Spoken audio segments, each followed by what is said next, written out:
Eatontown, good morning, good afternoon, good evening, wherever you may be. Ali Madawi back with you right here in the ME studios. And as promised last week, every single week, I will be dropping a video that is based on things that I've learned on my career in business, personal development. And if this is your very first time watching this, I'd like to let you know, first and foremost, there is no call to action. There's no email collection. There's no newsletter. It's just my way that I spoke to my wife to contribute back into our beautiful town that I desire for success, happiness, and joy, and a plenty of abundance. So last week, if you caught the video that we've done on Learn with ME, we talked about the three fundamentals for brand identity. Who do you help? Why do you help them? And what are the results that you create? This week, we're going to talk about the operational side of things and then the expanded side of things. And let me explain what I mean in just a little bit. But before we do,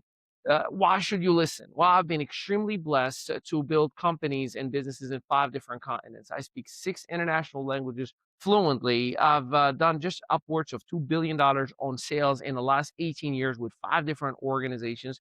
I've taken a couple of companies public in NASDAQ and New York Stock Exchange. One is pre-IPO still as we speak. And I am an Eatontown resident. I've married my high school sweetheart that I've met in Monmouth Regional High School, a local Eatontown regional school. My kids go to rec basketball, rec soccer, and I'm extremely involved in so many different parts of the town, including the municipal building with the council, at least from the media side of things right now. So this is my contribution. If you are an entrepreneur, a business operator, a solopreneur, or just somebody who wants to do better, I think I can contribute into your success. So we talked about brand identity, and if you don't know where that video is, comment, I need that video for brand identity, and I'll give you the link to it.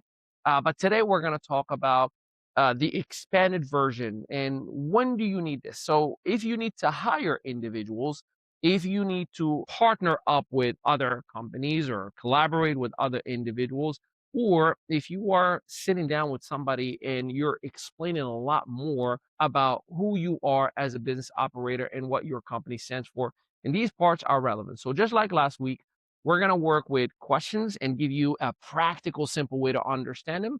And again, anytime, anywhere you need assistance, just drop in the comment whatever question that you have. I'll open my camera and I will answer you in real time. I'm not sending you no website, no email, no nothing. I just want to give you the goodies. Good? All right, let's get into it. So, question number one in today's process is, what is your vision? Now, when you hear the word vision, you got to automatically assume that it's something that I can see, that I can envision. And the mistake that most do, they automatically go to a mission statement. Now, a mission statement is a component of a vision, but it isn't the vision. A vision is separated on 3 different areas. The very first one is what was, second one is what is, and then what will be. Now, why is it separated in 3 elements? The what was creates relatability. The what is creates authenticity. It creates integrity. It creates transparency. The now, where am I? And the will is the desire, the future elements that I want to be part of. So I'll give you an example. If I say, well, tell me what is your vision? It goes something along the lines, and I'm just going to put an example. This is just an IE, right? So it would be something like, well, I started my business back in 2009. And while I worked 90 hours a week at that time, working in the restaurants, and I was a master chef and I enjoyed what I was doing, as a newlywed, I never get to see my wife, and we had our days off conflicting. It was just mayhem and horrible. So I was desperate to get the relationship that I desired so much with my wife. So I started looking for online businesses, e-commerce businesses, anything that I can make some side hustle so I can take off from the restaurant or have somebody do some shifts for me. And that turned into a gift and a talent that not only I went on to do better, but I expanded in so many different areas. That's the what was. See, relatability. What is? Today, I find myself here in Eatontown attempting to expand for the sake of my children. I want to buy time back into my life. I travel the world and I build businesses globally, but my children, 8.5 and 5, almost 5.5-year-old, desire to have me more available. So while I'm a rec coach, I'm a basketball rec coach, I'm involved in our local church, I'm involved in the municipal affairs, doing the best that I can. I'm trying to work with PTA in certain workshops. I need to buy my time back. That is the transparency, right? And here's the will be. I believe that I can contribute so much that we can modernize the town together, that we can educate and empower, just like I did for two companies that went public, for the local small mom and pop, like I'm doing with you right now. I believe that we can unite our town where we can self fund so many different fun activities for the kids. I believe that I can contribute with the council members, regardless to party, that with ideas, with innovations, with funding opportunities, that we can do all the things that we all desire. See, that's the will be. Now, part of that story that I told you was, is, and will be, there's a lot of factual pieces about me, right? Because I'm thinking on the fly. There's nothing scripted in here. But you need to figure out your vision. What was, what is, and what will be. So at any point you are to hire somebody, at any point you are to contribute or collaborate with somebody, let me give it to you in a different example. When you apply for a job, let's say you're applying for a job at Starbucks. I'm just making something up. The hiring party says something along the line like this. Well, let me tell you a little bit about our company. We've been around since 1980, whatever, and we've done such and such and such, and we are now a global company. And as far as New Jersey, we have 200 locations, but here on the shore, we only have 13 locations. And what we want to do is we want to expand and grow in different areas where we can train more people. We can blah, blah, blah, blah, blah. And then they go into the will. And we believe doing so will give us opportunities to partner up with the schools, with nonprofit organizations, to give back to the community, et cetera, et cetera, et cetera. Then they pause and they'll say, where do you see yourself in this vision? That is usually the decision maker or the decision factor, whether you get that job or not. They want to see if you fit in what we where we are right now with our challenges, issues, and opportunities, and can you be part of that desire, that vision, that future? And then they make a decision based on your body language, based on your tonality, based on your resume, based on your qualifications, et cetera, et cetera. But this is a huge driving force. That's why you have to have it. If mega Fortune 100 companies do it, why aren't you doing it at a smaller scale in your business? Even if you are just an Etsy entrepreneur, it's still important for you to attract people, to get them to buy into your vision. So that was the first one. Now, the second one is culture. What culture are you building? And when you hear that statement, I'll give you a practical example. Think about Nike, the swoosh. What is the culture? You think about, what's their slogan? Yeah, you just said it. Just do it. It's a challenging slogan. It's a shirt that you buy for $40 to $50, knowing that it was made somewhere in Asia for probably $1, you know. But when I put it on, I feel like I'm ready to run a 5K. Basketball sneakers, they're Nike. When the kids put them on, they feel like they're Jordan, or they feel like they're their superstar, their hero in the basketball court. Donald's, whether you like it or hate it, whether you think it's good or bad, that's indifferent for me. But what do they sell? Ba-da-ba-ba-ba. I'm loving it. They give you this image, this vision of the dream, of the park, of the family picnic, right? That's what they're selling. That's their culture. Think about Gatorade when they do their commercial. What do they sell? They sell the it factor. They have a basketball player or a baseball player or soccer player take that last shot and the last hit or last swing or last whatever it may be, and it goes in slow motion while they're looking at the camera, and they say, Gatorade is it in you. They're selling the it factor. That's why you see high school players, collegiate players, and professionals having the Gatorade towels on their shoulders, having the Gatorade always on their hand. Why? Because they are embodied and programmed with the idea that they have the it factor. So again, what culture are you building? And culture brings people together that is going to make people want to be part of that vision of what was, what is, and what will be. And of course, the culture is going to allow you to make decisions on the website. It's going to allow you to make decisions on the color scheme, or like everything that's in here. There's a culture behind it that we've built within our own company. But what culture are you building within your own company? And again, this applies even if you are a solopreneur. A solopreneur is somebody that is making candles in their own home and then selling it in the weekend in a flea market, right? Or selling stuff online as an affiliate. Like, that is a solopreneur. So it works for you as well. So that was the second one, culture. Here's the third one, and this is where everyone, and I mean everyone, flops in their face, but then I'll help you come up with an answer. What problem or problems do you and only you solve? That's a tough one. Do you and only you solve? And whatever answer that you're about to give me, I cannot find anywhere at any point online saying the same thing. I can Google that answer and I shouldn't find another human being in 8+ billion people in the world that will give me the same answer. That's a tough one, right? Because what your brain is thinking right now is, what value do you offer? What products do you offer? What services do you offer? What differentiator do you have? That is not what I'm asking you.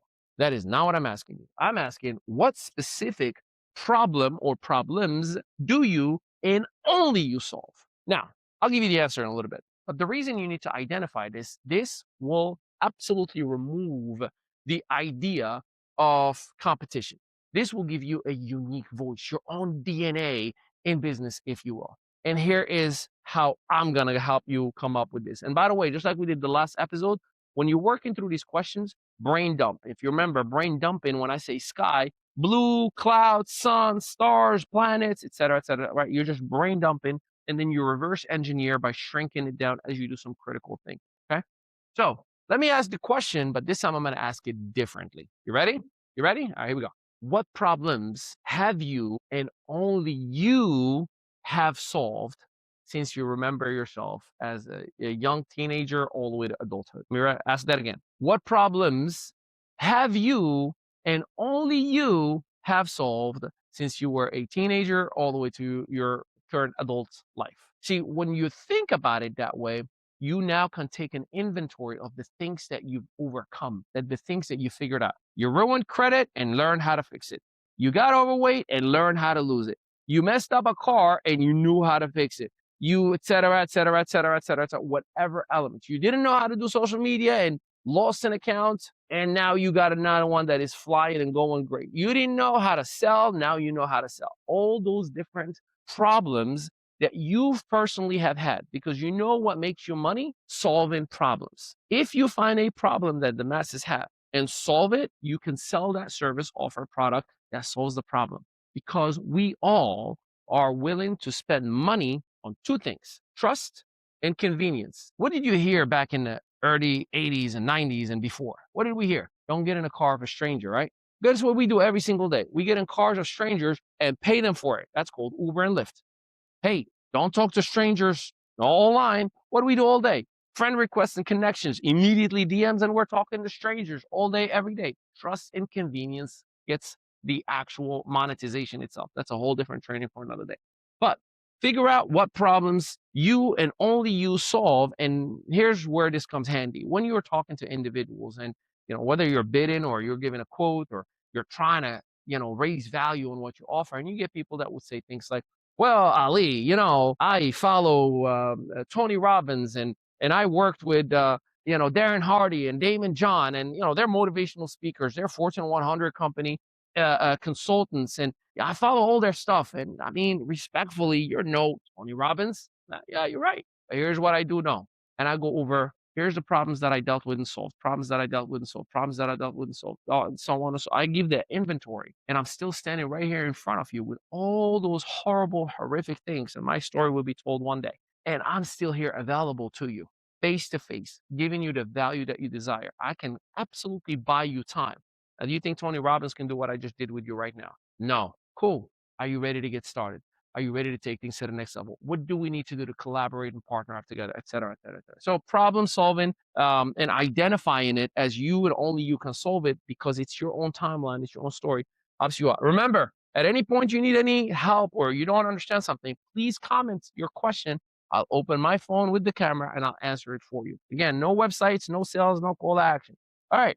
The fourth one, and I'm going to give you the answer before the question. The answer is yes. And if it's not yes, you need to make a difference, change right now, make a decision and change this. And the question is, do you operate on a budget? If you said no, well, I got a news for you, and it's easy. I need you to download the last 3 months of your statements, and I need you to upload them on ChatGPT.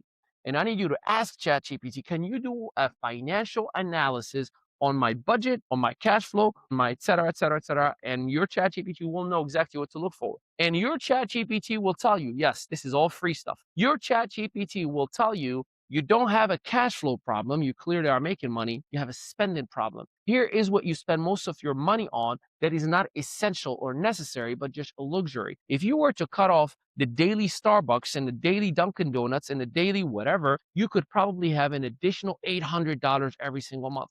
And that $800 every single month, therefore, becomes your budget. See, it's not that we don't have money. We have bad money habits. It's not that we don't know how to manage our businesses. Is we have bad ways of operating our lives, and that bad way just carries over to our business. So you need to operate on a budget. If you don't operate on a budget, I promise you, you're waiting for a flat tire to say, well, we prayed about it and we're going to take some time until we evaluate our life and see what we're going to do next. And you just wasted all that time, money, energy, and burned your dream. And you feel burned out. And that's not right. That's not fair. And it's definitely not good for you. So operate on a budget. It is a must. Yes. So as a recap, the very first thing we talked about is your vision. You got to have three elements to it: what was, what is, and what will be. The second element is the culture. We all want to belong. We all want to be part of a culture. That's why there are political parties. That's why there are teams. That's why there are specific churches that operate with a specific ideology or culture, right? We call those denominations. All these different elements make us want to be part of that thing, right? Then you have, what problems do you and only you solve? You got to take an inventory of everything that you've done. And guess what? Your scars now become superpowers. When somebody's like, I don't know if I want to spend money, look at this scar. I took that bullet and I'll make sure you don't take it. That makes you a superhero in their eyes. Last but not least, do you operate on a budget? The answer should be yes. If it's not, please use ChatGPT and ask it to give you a little bit of an analysis and know where you are going wrong. I hope that this helped you out a little bit. Please feel free to ask any questions. No, there is no website. No, there is no call to action. No, there is no newsletter, blog, none of the above. All I want is to contribute and give back to the community that has given me the home, the culture, the environment, the ability to be a coach to my kids, the ability to be part of our spiritual community, the ability to be part of the council meeting every single 2 weeks and argue with the mayor and with the council and do the things that I think can make us all more united and absolutely have a more exciting of what we already have here in Eatontown. So I appreciate you and I thank you. Hey, it's Ali Midawi. We're right here in Eatontown. And I look forward to collaborating with you at any level of capacity. Let me know if you need any help. Write in the comments. Talk to you soon.